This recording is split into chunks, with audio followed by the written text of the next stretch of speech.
Truthseeker and/or its affiliates are not responsible for any strange phenomena that may occur during or after listening to this podcast, which may include the following: heightened senses of awareness, psychic abilities, UFO sightings, alien contact, time loss, out-of-body experiences, ringing in the ears, ESP, lucid dreaming, increased synchronicities, astral projection, telepathy, stronger intuition, levitation, miraculous healings, and/or remote viewing.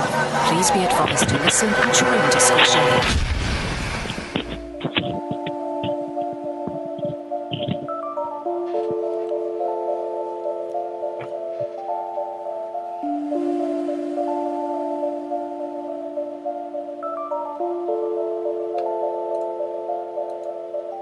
Won't you come and take me away? I just wanna be with you. Won't you come and take me away? To a place to walk on troubled seas, faith to stand when I don't believe. I just wanna be with you. Won't you come and take me away?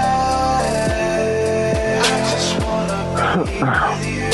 Won't you come? You are now locked into the Truth Seeker podcast. Gargoyles! Psychics! Everything's ungodly! Dark Savage!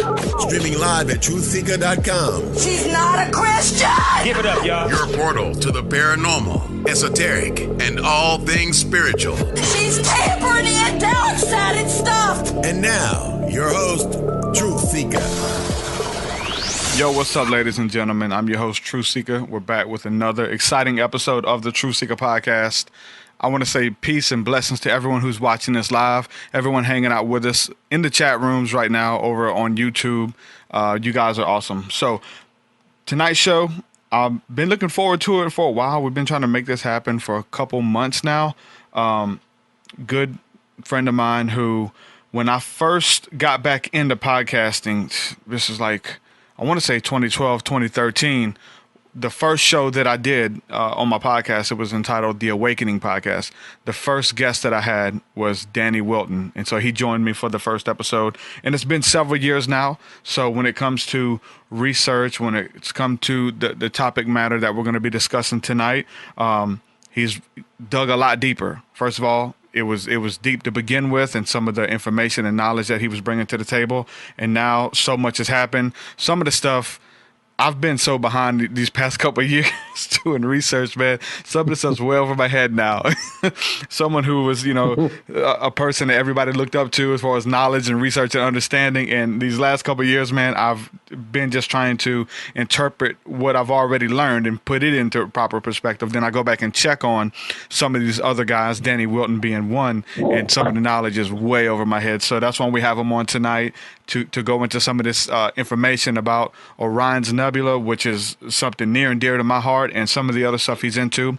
But before we go into that, before we bring the guests on, I want to say a huge thank you to everyone who is supporting via Patreon, because without you guys, this show wouldn't exist. You guys are what helps me make this stuff happen. So everybody who is a partner over at patreon.com/truthseeker, huge thank you from the bottom of my heart.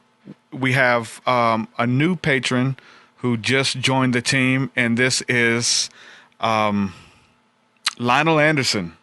Lionel Anderson, the UFO contactee, my good friend. I'm actually going to be on his podcast tomorrow morning. So he has a show. I'm going to be interviewed on that tomorrow morning. So if you guys want to stick around for that, I'll be sharing the links. So patreon.com/truthseeker, you get access to all of my music, my entire collection of work. You get access to songs that aren't even out yet, so you're privileged to that.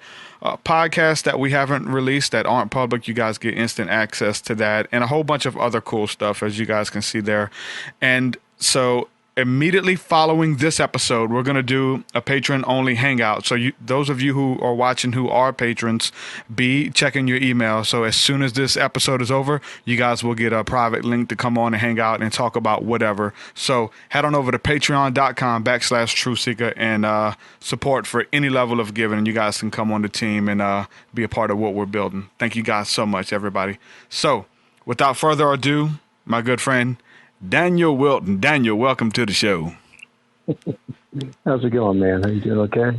I'm well, brother. And that's kind of an inside joke for those of you who don't know. But I had a parody channel where it was a guy named Brother Wayne, and I'm bringing Brother Wayne back. But it was a parody where I would just troll researchers and stuff like that, because we've all seen the exposed videos, especially Danny Wilton. Right.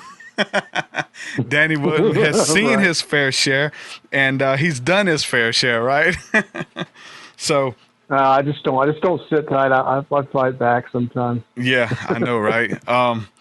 So I had a parody channel where I would just kind of lash out at people, and it was just done as a parody, as we see people like the Vigilant Christian, who is somebody that I think everybody knows far as making videos to expose people. So it was kind of a parody of an older version of him, maybe him when he's 65 years old. And so he goes around calling everything demonic and trolling and stuff. So he was the inspiration for that. But I did a video on Danny, and I commented on his video and posted the link. Danny checked it out, the video of Brother Wayne exposing him, and he shared it not knowing that it was me trolling. And it was just funny to read the comments and all that good stuff, man. I thought it was hilarious. It was, man. I was kind of depressed, man, when my channel got deleted, because I had so much comedy gold on there, man, and bringing smiles to people's face. I didn't, man. You didn't save all that? I didn't. Oh, I didn't, man. Old Daniel Wilton. Daniel is a guy named Daniel Wilton on YouTube, and what he does is he calls everything evil. He calls evil good and good evil. The Word of God tells you not to follow such people. I'm bringing them back. I tell you what, man. I've had my fair share of that stuff. I'll tell you. I know, man. There's just it seems like as soon as you get into studying stuff like this. For people who don't know, I guess, if you share any of it with anybody, the next thing you know is, you're being called Satan worshiper and all kinds of stuff. And at first it kind of bothers you. You're like, what the hell is going on? Why are people calling me this for studying this stuff, right?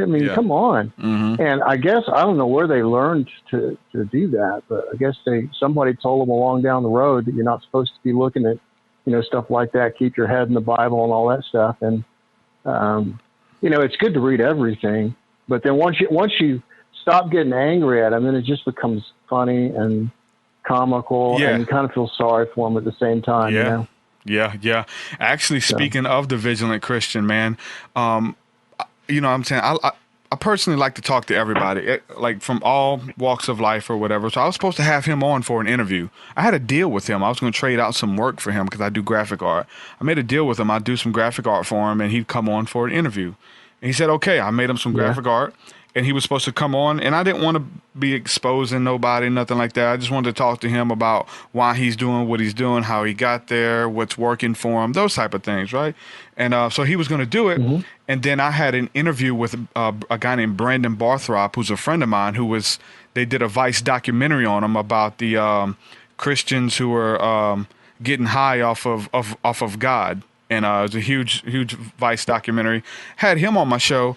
And then the Vigilant Christian says he wants to come on my show and expose this guy and say why he's not of God and it's demonic and stuff. Oh, God. Have you seen the titles of his videos, man? Yeah. Every title of his video says, someone's exposed, Satanic Illuminati. Exactly. Every single one of them, Satanic Illuminati.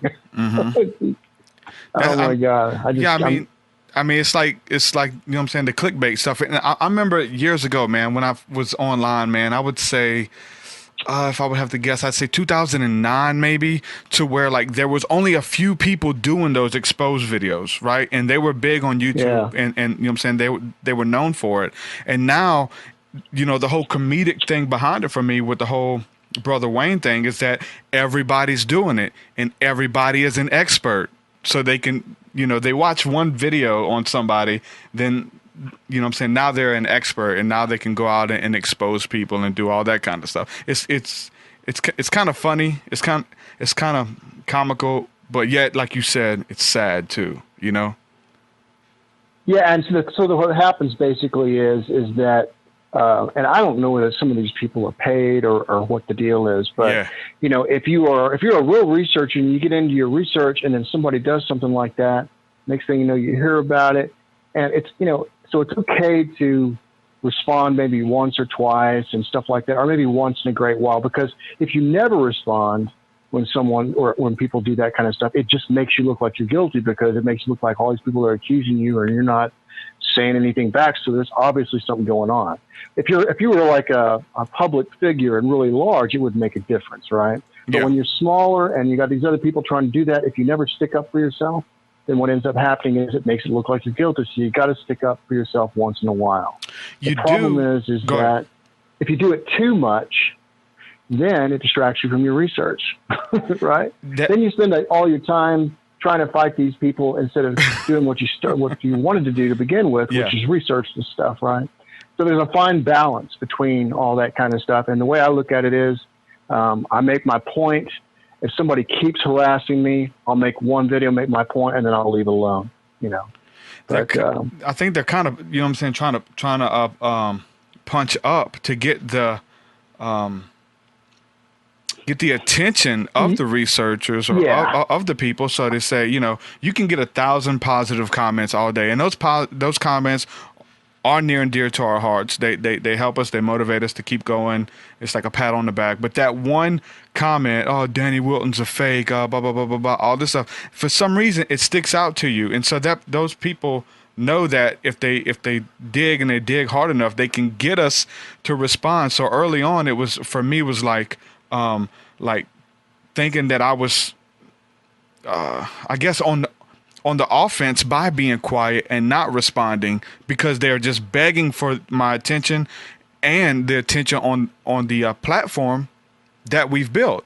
Like, they want on your platform. Right. They think that they should have your platform and you shouldn't have it because you don't deserve it because your research is flawed or this and that. So they want to come on your platform and tell all of your followers, all the people who back your work, this is where you're wrong. This is where you're wrong. And it's a real complex game. It's like a chess game, right? I mean, when you choose a time to respond, it's also good that when you're responding, you're really not responding to just that person. What you're trying to do is basically put something out that is teaching everybody something at the same time.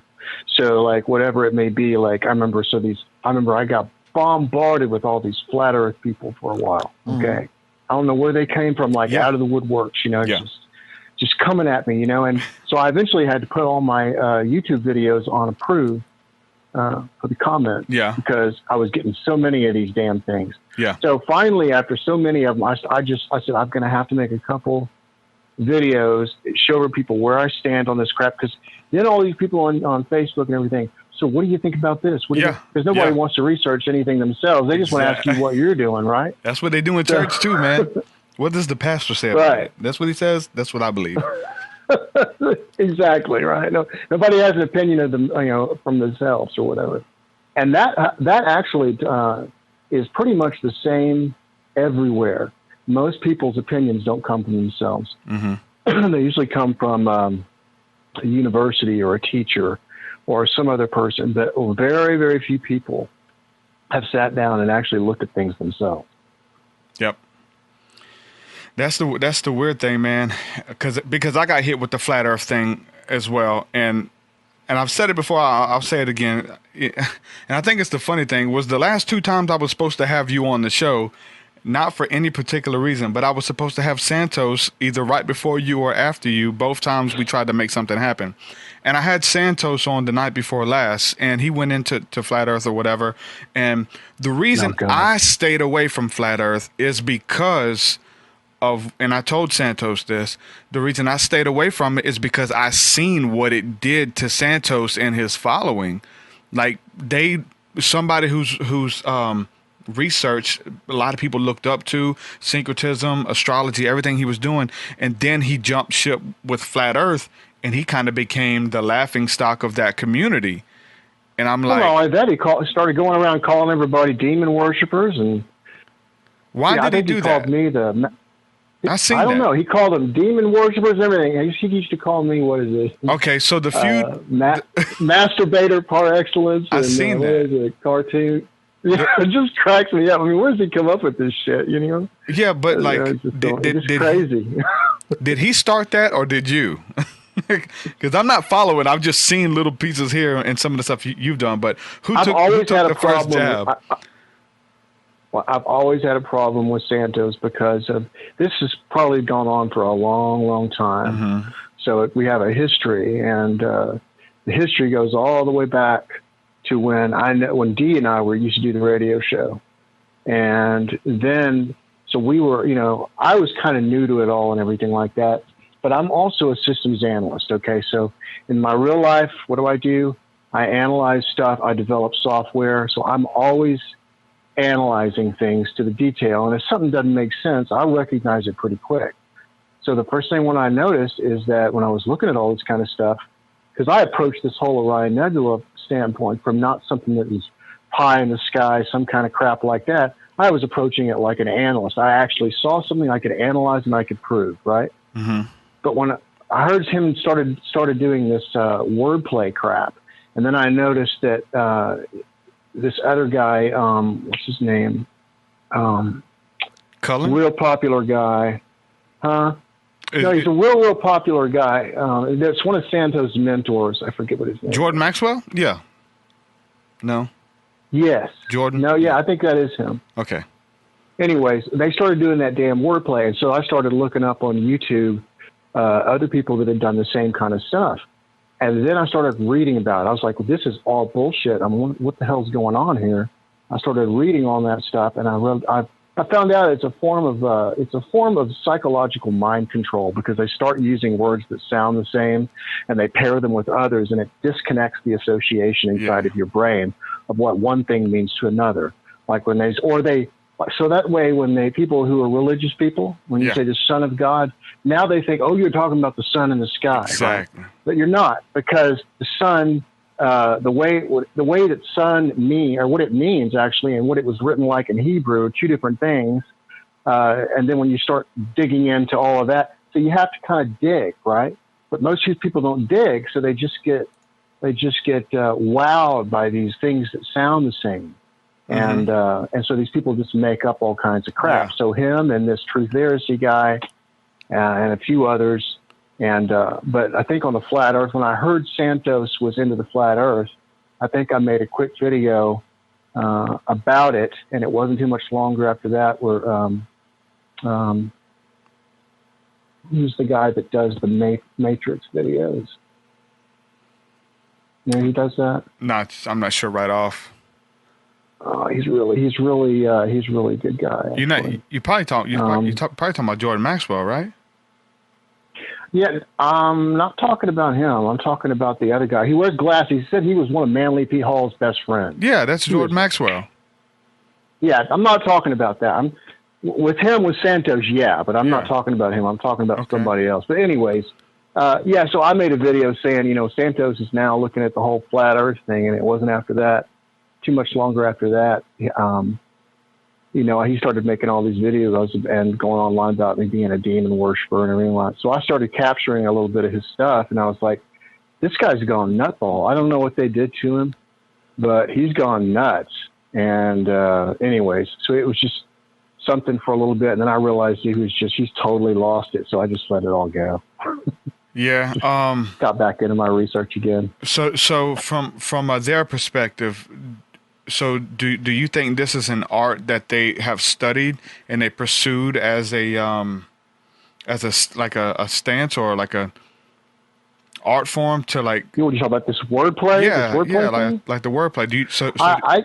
I mean, is it just kind of blatantly obvious, or is it something that they studied? Like this is an easy way to kind of, you know what I'm saying, break down somebody's belief system. I think it is. I think it is. In that sense, I think they studied it enough to realize what they can get away with. Mm-hmm. But I definitely know that they're not doing it thinking they really believe it. Okay, so what about the Maritime Admiralty Law? Have you heard their discourses on that? I don't pay attention. You don't pay attention. Like with the you know what I'm saying, the birth canal, and whenever you're born, you come through the canal, and that's where a shipment is come, and you have. Oh, that's a bunch of bullshit, man. That's a bunch of, just like when Jordan Maxwell said, just like when he said, when you're born, the reason they take your footprints is because they want to own your soul. Yeah. I mean, give me a break, dude. Mm-hmm. this is what they do. It's a bunch of bullcrap, right? I mean, so. Anyways, the weird thing is with all the researchers, man, is that they have like the, you know what I'm saying, the little bit of stuff that you like and the stuff that you can agree with and the stuff that they can win you over on, and then they come with all the other crazy stuff. Like Jordan Maxwell has a lot of good stuff. The dude's been at it for a long time, but then he sneaks in. I caught a baby T-Rex in my backyard. Like he talks about when he was a kid. Because he's a nutball, man. He's a nut. Look, so everybody that I respect is dead. Mm-hmm. I say everybody. Manly P. Hall, Helena Blavatsky, Manly P. all Hall, these people, man. They're all dead. Right? Yeah. Blavatsky. He tries to get in with their names and stuff, though. You know, they try to get in and say, "Oh yeah, well, you know, Manly P. Hall left me all of his work before he died." As if Manly P. Hall knew. Oh, I know. I'm like, come on. I want to see it. Like if he has. Let me see it. You know? That's what I mean, and a lot of those guys that were that big like that, they ended up just kind of falling by the wayside because they really didn't have anything to offer except for this little magical spell they put on everybody for just a little minute. Mm-hmm. That's it. So I learned that the best thing, my best teacher are old books. So I like to read a lot of old books, and I look at, right now at least, I look at a lot of geometry and a lot of I've seen that. Of the older, the pyramids and stuff like that. And that is a teacher actually in itself. The whole complex is a teacher if you know what you're looking for. But you kind of have to find that one first thing on your own, and then you go, oh my God, somebody did this on purpose. And then you start digging a little bit more, and you go, oh my God, and you go, oh my, and so next thing you know, it turns into this whole.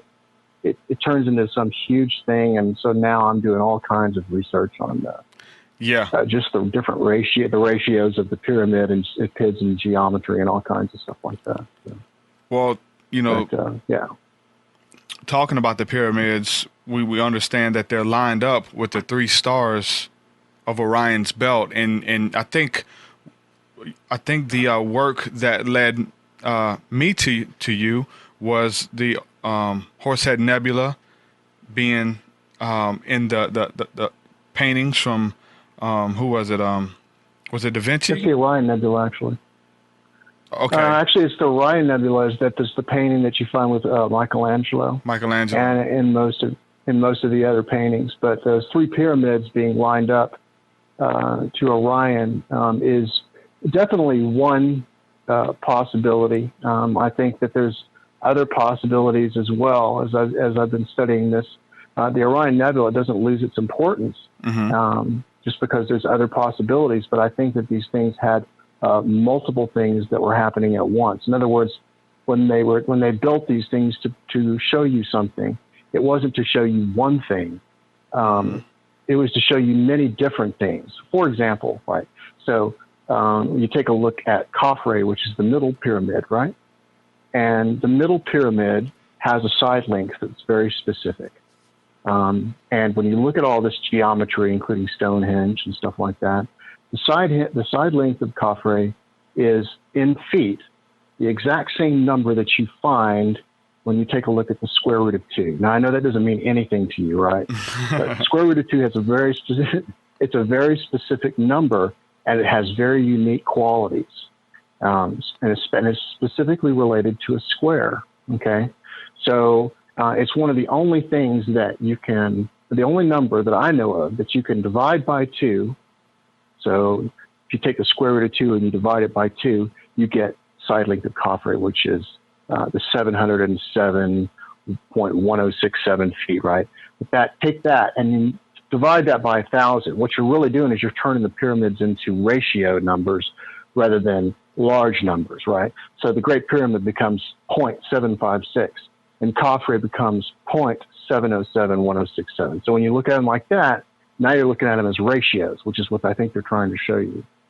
So it's the only number that so if you were to put a circle around that pyramid, if you're looking at it from above, and that circle, you put it around that pyramid, and the circle touches each corner of the pyramid. So that's actually the square root of 2 of Khafre, right? So if Khafre is 707.1067 feet, then that circle that surrounds it is 1,000 feet in diameter. And it's a very specific number that they're trying to show you. So a lot of this has to do with squaring the circle. It has to do with showing you, because the whole complex itself, when you look at it from above, which is also very interesting because a long time ago you couldn't see this stuff from above, right? Mm-hmm. But from above is where you capture all this information. So I don't know what all that's about, right? Because that's when you start to see all the different relationships between these various things, is when you're looking at it from a satellite view. Yeah. Which I think is extremely interesting, right?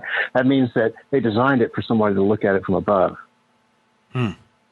And so the geometry of this stuff is so precise, not just on one pyramid, but all across the whole complex, from the corner of one pyramid all the way across the complex, 3,024 feet to the other side, which is like a mile and a half, the other side, right?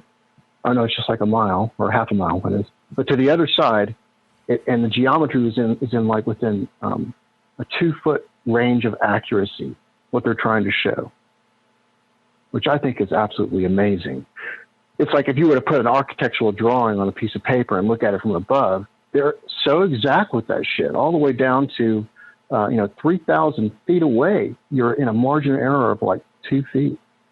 It's pretty amazing stuff. And so you realize that you're trying to teach you stuff, right?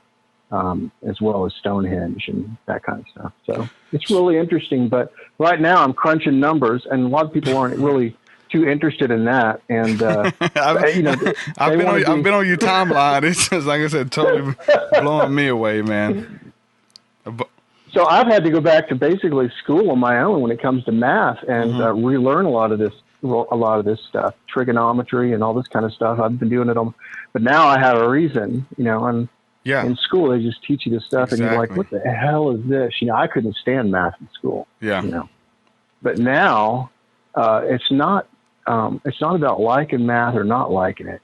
It's like getting surprised with all these neat little things you start finding out if you know how to plug these certain things in a certain way, and it just becomes a tool, right, to figure out some huge puzzle. And I love it. But and then I've got my tool that I use here, which is this Inkscape. I don't know what I would do without Inkscape.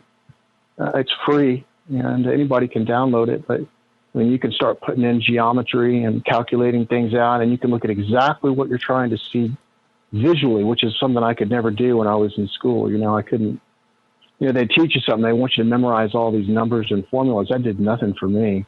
Mm-hmm. But if I can see it visually, I can see the geometry. That changes everything. So.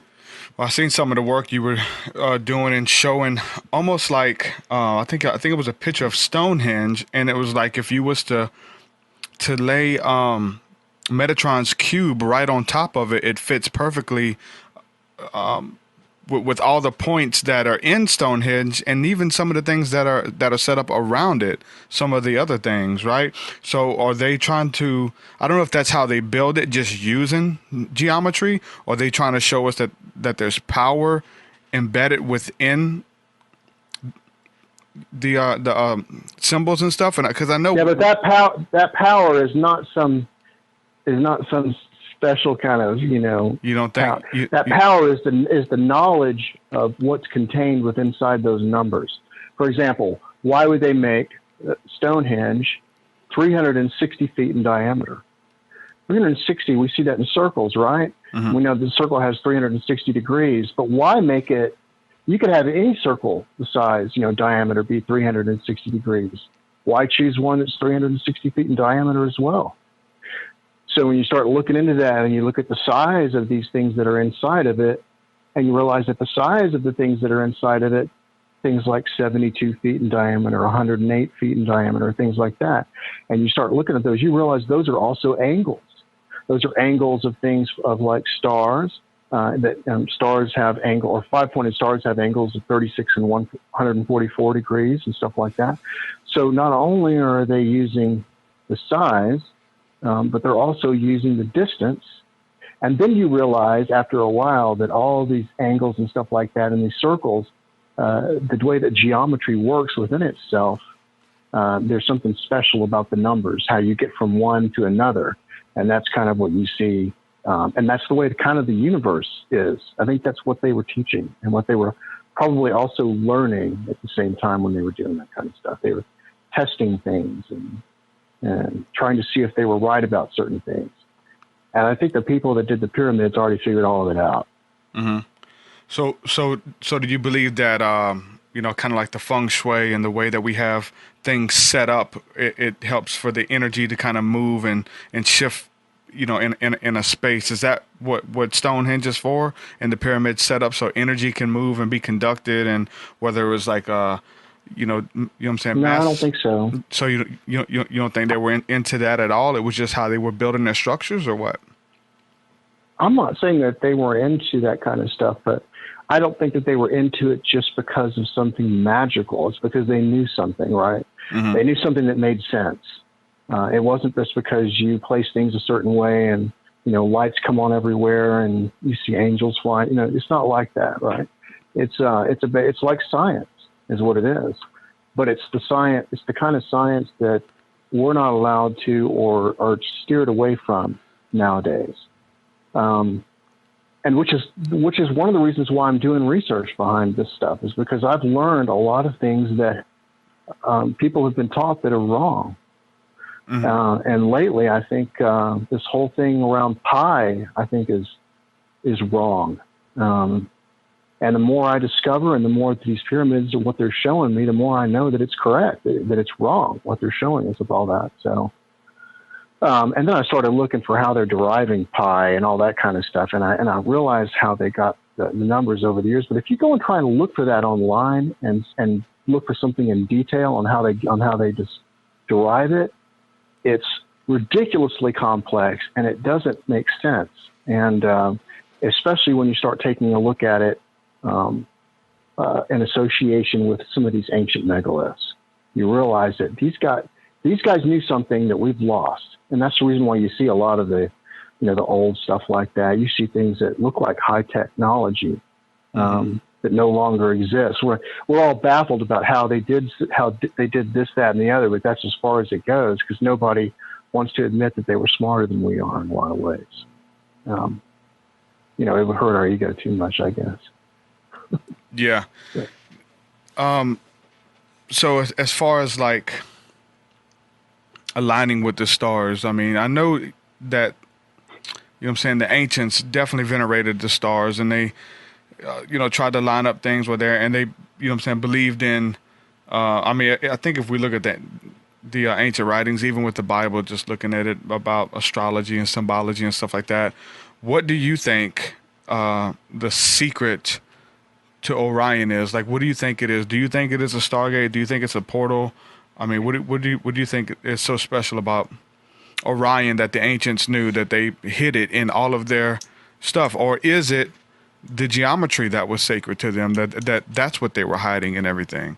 That sounds like what you're getting at now.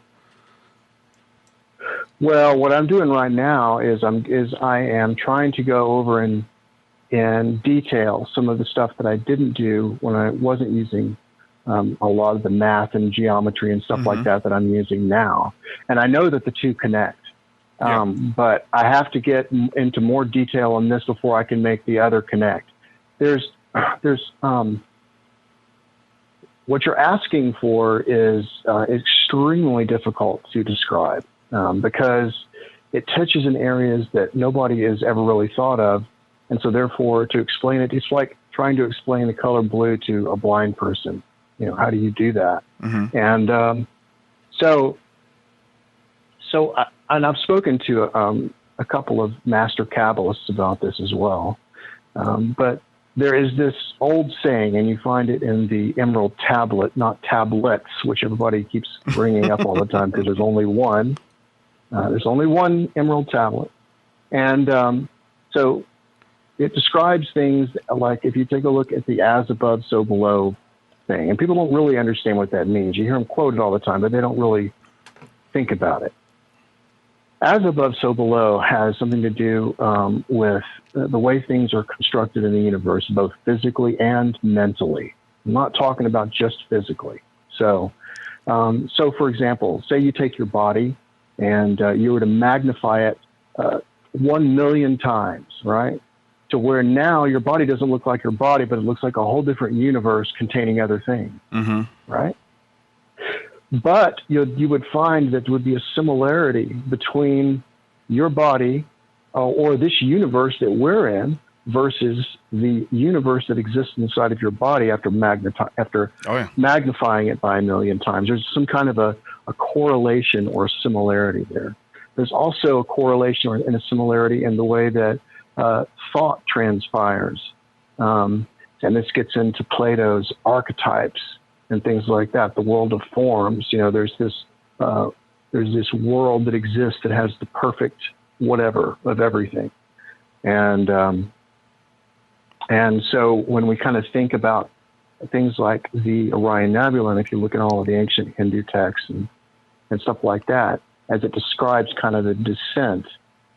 So think about this for a second. So everything has to come from one thing, and that includes everything. That includes, like, even the Christians, they say, oh, no, well, Satan can't come from...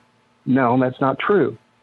That's kind of what the tetractys is. That thing looks like 10 little dots, right? Yeah. Well, that top dot represents everything in unity. It represents the starting point, everything, right? And that unity starts branching out, and it starts branching into polarity, and then just like a tree, how a tree grows, right? And it starts from one point, it grows out, and now it's everything. It's the whole universe. So it actually becomes everything. But everything is also it at the same time. It's just that everything is not aware of everything else. One branch is not aware of another branch, right? Yeah. And they're not aware of the branches until they kind of come together at a higher level, and then all of a sudden they realize that they were all just one branch, right? The flower of life. And it's kind of the way the universe is. So the way it describes it in these ancient texts are things move from a point of invisibility. And when I say invisibility, it would kind of almost mean something that's spiritual. When I say spiritual, I don't mean the same thing that you would think of when you're thinking about the Bible. Spiritual is the spirit world or whatever is kind of the world that exists before the physical world. So for example, if you want to create something in life, you don't just sit down and create it without something going through your head first, right? Yeah. So you have to think about what it is you want to do, and then that turns into analysis, which means the motion that happens. And then that motion turns into you using your physical body to create whatever you want to create in the physical world. But it didn't start in the physical world. It started in your thought process. And so the universe, according to these guys, exists the same way. So the Orion Nebula exists as a point of creation where the invisible or spiritual breaks into the physical. Okay? Yeah. And it's very possible that it represents the starting point of our branch of the universe. So we're whatever we are at those higher levels as we come through that, and the physical, the Earth, solar systems, everything that came from that. It seems to me that with what I see in older art, and the Kabbalists and I agree on this, and that is sometimes that happens and it comes out in art, but it's unconscious, and they don't realize that it's happening. And this has to do with some stuff from the other philosopher, Carl Jung, which talks about the collective unconscious, which has to do with these archetypes and things like that, that it's embedded in everybody, but they're just not aware of it. But you see it come out in things like art and stuff like that. Yeah. Like Michelangelo obviously was extremely connected. He painted it in such detail. I could zoom in on it graphically with measurements, and I could show bits and pieces all over his painting of that creation of Adam, how it was indeed. I mean, I was even looking for software that would do it for me, that would show it to me, because people just, they're like, no, that can't be possible. That's as far as they go. They don't want to think about it anymore. But and that's fine. I don't expect these people to be able to do that. But the people that will do it are the ones that matter, and that's all that matters to me. So yeah. kind of going above and beyond of just, like I said, taking somebody's word for it, somebody that's actually doing the research and taking it to a whole nother level of what you're doing and kind of tying some of the points together, man. I know pi and some of the and some of the different geometry is something near and dear to many of the people who are high levels of Freemasonry when we're talking about pi and talking about this complex geometry as well. So if this is what people, like, you know what I'm saying, people are looking for it, but you got to dig, and so you're actually digging and doing the work, man. I wonder. I'm digging, and I'm not. I really don't care what they're doing either, right? So yeah, but are you whatever they're doing is great. Are you in touch with any Masons? Have you had anybody who is open to talk to you to kind of roll some of this work and ideas off of you, or are you just kind of doing it by yourself and just kind of go? I have some Freemason friends, but from what I've been told, I know more than them. And this is what I've been told. I have no idea whether this is true or not, but they've told me that I know more than about 90 to 95% of it. I'm sure there's just a very few at the very top. Yeah, who know. But most of them that get into Freemasonry. Yeah. Yeah, most of them that get in there, they just care about camaraderie, badges, and that. stuff like that. It's only a very few. I've got some friends who joined thinking that they were going to get into the deep mysteries and knowledge, and it's not what they expected. It's kind of insane. No. But yeah, we got some phone calls here. If anybody would like to call in and ask Danny a question or add to the conversation, you can do so. The number is scrolling across the top of the screen. It's also in all of the descriptions of the video, everywhere it's listed. So give us a call, and it'll show me that you're in queue, and we'll take your questions and comments for Danny Wilten. So we'll go to the first caller. I believe this is Donaldson. What's going on, brother? Hey, what's up? That's amazing timing you have there, sir. With what? Because amazing what? Well, I mean, Joe, just good timing. With I was having a discussion with two people about rock climbing, and then I came right back to the call, and as I came back, I was being unmuted. So that was some interesting timing. Yeah, that's how it works, brother. I want you if you want to talk about synchronicity, right? Then that's probably giving emphasis and support to the underlying theme of the call. I really have been moving and shaking, as you would be too, if you were recognizing yourself as being on the leading edge of thought. That's how I see myself. And it's a very, very uplifting place to live too. Who wouldn't want to feel good all the time? Oh, yeah. Well, I agree with you. Yeah. Mm-hmm. Is there a question that you have?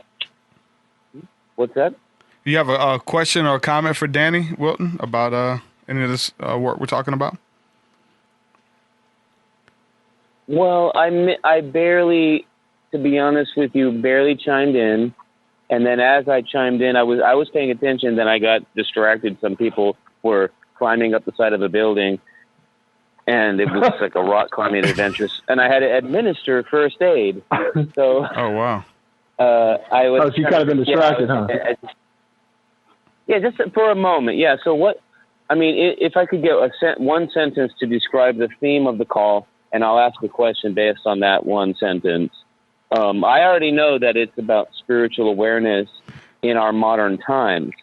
Okay, so I mean, what is the guest tonight particularly on about? Well, we've kind of titled the show "The Mystery of the Orion Nebula." So anything concerning spirituality, concerning the alignment, positioning with the pyramids and things like that, especially when it has to do with geometry. That's kind of what we're talking about tonight. I would redefine that a little bit more and say that that there's a show is really about exploring things that might have been lost as far as knowledge that the ancients had a long time ago, and work goes into areas where modern science refuses to go because it kind of borderlines religious beliefs, and religion refuses to go because it challenges whatever views that they have, whether it be it doesn't work with their particular religion, which we say all the time, or they believe it to be satanic, or whatever reason. So you kind of in the middle of both worlds, right? It's more a philosophical world. So I would call it more of a philosophical type discussion. Right. And you know philosophers, we need them. Without philosophy, we're lost. Okay. Here's one. You mentioned religion, and I'll just mention two other words here. Civil religion. Okay. And about, I'd say probably 7 to almost 8 years ago, I had an awakening moment where I saw a connection between the spirituality and the law, the legal profession. Okay, and that this here's a sentence from an article, the Law Review, Fordham Law Review. Okay, it's 68407 Fordham Law Review. It says ultimately the balance one strikes between judge and jury may depend upon whether one thinks of law as social engineering or a civil religion.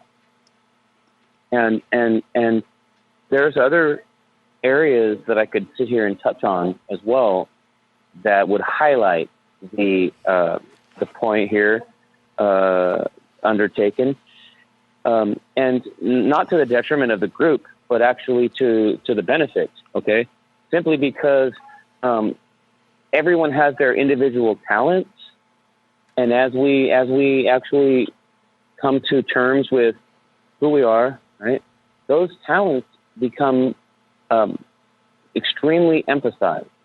You especially if there's a process that you follow, of a natural process of releasing from the attachment to things. Okay, so what does that mean? The attachment to things. Well, it's a mental release. Why is it not okay to be attached to something good? Well, let me hear me out. I think you might get I'm not saying it's not okay for that. What I am saying though is that being bound by ideas about ourselves that may be misleading can be detrimental to our authentic desire. Sometimes who gets to decide what that is, though? Exactly, you do. Well, then it's all subjective, right? So I mean, you can recommend that, but everyone's still going to have their own point of view about themselves. So you really haven't gone anywhere. All you really done is just tell people that be careful what you think about, but everyone's going to think about what they're going to think about. Have you ever said the words authentic desire before? When did you last hear those words or say the word authentic desire? What is that? I say things. What does that mean to me? Mm-hmm. I think that could mean a lot of different things depending on the thing I'm talking about. An authentic desire for what? Authentic. I said authentic desire. Uh-huh. What is your authentic desire? Is it really to... I'll tell you what. You tell me what yours is so I know where you're coming from, and then I'll tell you what mine is. Well, hold on. Let's get back to the chat room here. Your call is The Awakening with Truth Seeker, right? Yes. Is that your call? Yes. Okay. Right. So when I speak of of subject matter along the lines of inner awareness and inner awakening, I think we have consensus that this subject matter is in harmony, and we have, with the core theme of the call. Do we have consensus about that?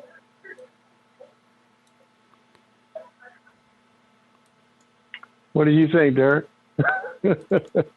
I don't know. We'll have to come back to you, Donaldson. I didn't know where he was going, man. I tried to let him share, man. It's all good. Yeah. Nah, he's a good guy, man. I figured you thought I may be trolling you with a guest. Remember, you're talking to an analyst, so I'm not gonna. I'm not going to go down the road of all this. Just kind of getting us off of the of the subject matter. He hadn't been listening, so if you go back and listen to the show, man, check us out, and you could be, ask a question accordingly. I guess he just blindsided. Hey, let me think of a question. Anyway, it's all good. Yeah, it happens, man. He actually called into the Santos episode. He's a big fan of Santos, so I figured why not bring him on? Maybe he'll kind of be a fan of your work if he's never heard of you. But yeah, we're talking to Danny Wilten, who is our guest tonight. Here for a few more minutes. Danny, is there anything that we didn't touch on, that we didn't go into, that you wanted to talk about before we got off of here? Well, I just want to say basically that there's a lot of people out there that are doing research and stuff. There's a lot of people out there that are, that worry about how popular that they are, or they worry about, do I have enough subscribers, or this kind of stuff. That's not the reason you should be doing whatever it is that you're doing. So if you've got all that is the first thought in your head, then you're not going to learn whatever it is you're trying to learn, because the only thing you're caring about is how many subscribers you've got, stuff like that. So it's one of the reasons why, I have a job and stuff like that, so that I can do this, and I don't have to worry about what anybody thinks or cares about and stuff like that. So, and I can stay focused. So, as far as the research that I'm doing right now, I would suspect that there's a lot of people that my audience is probably going to change a little bit, because I'm digging more into the mathematical stuff and less into the artistic stuff. Yeah. And with that comes a change of audience. People that don't like math are just eyes are going to blur. But, I didn't like math either until I could see it visually. So you're doing a good job of that too. I mean, those are the things that kind of stood out to me, was when you incorporated the pictures that went around with what an analyst versus does. Just the numbers, Right. I mean, when I design software, that's what I do. I put it on. I don't just do things with stuff with math and stuff like that that's written. I make diagrams and I show you the way things are going to look, and I do this, that, and that's what I'm kind of trying to take into all of this, because I have to explain it to people in the business world that don't understand software. I have to explain it to business people, and so I'm using the public to kind of take things that are hard to understand and try to interpret it for them in the process. And what actually happens is I end up learning it better because of that. So it's good for me as well. Yep. It's peering into a whole nother level. I think you're taking it deeper than a lot of people are willing to go. And then, like you said, you're able to kind of follow the research and not really care who stays or who follows or who's for it. Those people come and go as they will, and wherever your heart leads you, wherever the information leads you, and obviously that's where it's led you, and you're coming out with some good interpretations from it and some really deep information. And like I said, keep doing the diagram stuff too with it, because that's what keeps the people like me. When I get people on here, man, especially with you, that stuff's over my head, right? So we try to get on here and we try to break it down in a way that, the average layperson can understand it. I've had a lot of biblical scholars. I can explain more with one picture. I can explain more with one picture than I could sit here for an hour or two trying to talk about it on the phone. Let me tell you. No, yeah. Like just with one dot. If I had to describe some of this geometry stuff that I'm doing, you couldn't do it on the phone. Yeah. Could you imagine how hard that would be? Yeah. So that's the reason I like to use a lot of diagrams. It works, man. It works having that. Like you said, just doing the math and them just telling you how to do it, and then doing the numbers and crunching the numbers versus having, this picture or this visualization of it that almost encouraged you to stay tuned, because most people are visual learners. They have to see it in front of them, or and so with you, I do. I can't. I have to see it myself. I'm the same way. Yeah, I mean, it kind of helps for me, because I have a good imagination. When somebody's explaining something, I can kind of see it, but it helps so much when you have a frame of reference as well. So when you're presenting that with your work, we got another call. Before we hang off of here, I'll go ahead and jump to this All right. next call. This is Clarissa. Hey, Clarissa, you got a question for Danny? Clarissa C.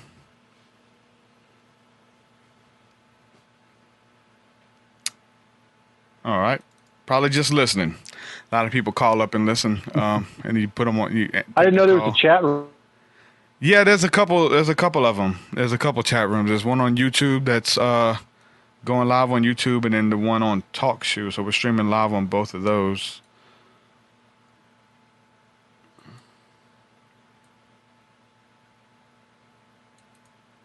So are you still there, Danny?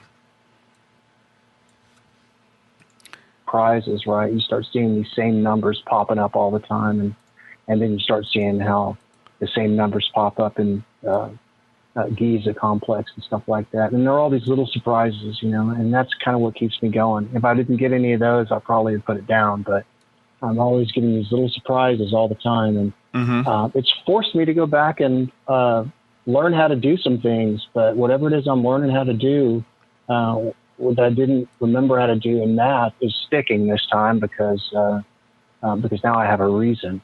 So, but anyways, I'm loving what I'm doing right now, and I appreciate you having me on the show. Yeah, man, I'm reading in the comment section. Somebody was saying to mute the guy who called in, that he calls into a lot of shows just trolling. Couldn't tell. I couldn't tell whenever I had Santos on, he was up to speed with Santos's work. So I don't know if he's a troll or not. So I didn't understand it. So. Well, I don't know. I just wanted to keep the conversation on the phone. You have to. Useful for people, you know, that are that are listening and everything. And he was going off on some weird tangent. I just had no idea what he was talking about. So I had to call him on some of it. That's all. Yeah. No big deal. Who knows? We might never find out. So anyway, Danny, I appreciate you coming on finally to hang out with me for a little while, man. Talk about it, catch up. It's always fun. Maybe Brother Wayne will do another video on you, bro. Who knows?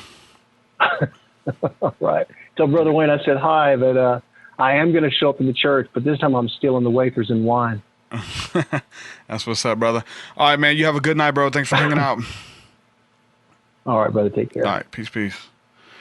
Danny Wilten, ladies and gentlemen. Like I said, the first show that I did back, I think it was 2012, 2013. Danny Wilten was my first guest, and we went into it about Orion Nebula having linked with all of these paintings, the Michelangelo painting, and just like all my research that I've seen. And one of the big ones, Ellen G. White from the Seventh-day Adventists, she had this open vision of seeing these angels traveling back and forth to Orion, from Orion back and forth to Earth. So these angels were traveling back and forth from heaven to Earth through Orion. And then science is putting out some stuff about the Orion Nebula is creating stars, and things are coming out of the Orion Horsehead Nebula, and stuff is forming out of there. And we understand that, like, a lot of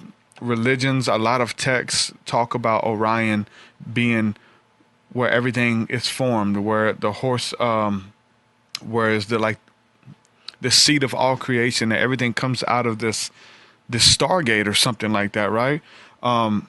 Many biblical scholars believe that the New Jerusalem, which will descend from heaven upon the earth in the reign of Christ, will come out of Orion's Nebula as well. And then it leads me to an experience I had where I seen these either entities or starships or something, these huge lights in the sky posing as stars.